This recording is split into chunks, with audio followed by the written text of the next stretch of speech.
دمج الفيديوهات شيء وايد حلو. يعني مثلا عندنا هذا الفيديو فيديو عادي، وايضا عندنا هذا الفيديو ايضا فيديو عادي. لو دمجناهم مع بعض ممكن نطلع بهذا الفيديو. ناديت والليل جاوبني وبكاني، ما حد سمعني سوى ليل النزاع دمعي. طبعا طريقة الدمج جدا سهلة، وراح تحتاج تطبيق واحد اللي هو تطبيق كاب كات. ممكن من خلاله تدمج اي فيديوهين فوق بعض وفي اقل عن دقيقة.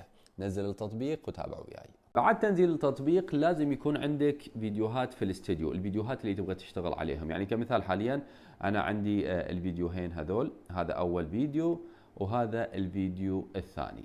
بعدها مباشرة نفتح تطبيق كاب كات ونضغط على نيو بروجكت، من ثم ندرج اول فيديو. كمثال حاليا هذا الفيديو، نضغط على اد. طبعا الفيديو راح يكون فيه له صوت، لو تبغى تسوي ميوت حق الصوت تضغط على ميوت بهذا الشكل وراح تكتم الصوت. الخطوه اللي بعدها من خلال الادوات اللي موجوده عندك في الاسفل، اضغط على اداه اوفرلي، من ثم اد اوفرلي وادرج ثاني فيديو اللي هو هذا، نضغط عليه بهذا الشكل، من ثم نضغط على اد وراح يكون موجود عندنا بهذه الطريقة. الحين بصبعين ممكن نكبر حجم الفيديو عشان يملي الفراغات اللي موجودة على اليمين واليسار. بعدها ممكن نرفعها حق المكان اللي نبغى يكون موجود فيه الفيديو. لو نلاحظ حاليا الفيديو كأنه مقطوع، فلنسوي نضغط على الفيديو بهذا الشكل، ومن خلال الأدوات اللي موجودة في الأسفل نضغط على أداة الماسك، من ثم نضغط على أول خيار.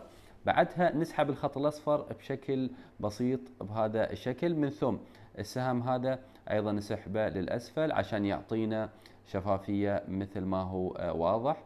طبعا ممكن نتحكم في الشفافية بهذا الشكل، من ثم نضغط على الصح وهذه هي النتيجة. ناديت والليل جاوبني وبكاني، ما حد سمعني سوى ليل النزاع دمعي.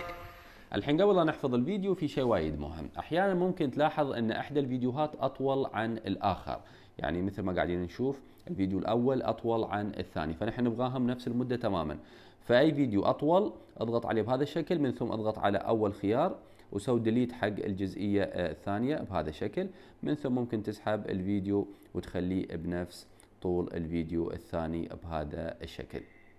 وعد الخطوة الأخيرة ممكن تضغط على سهم المشاركة وراح يحفظ لك الفيديو في الاستديو.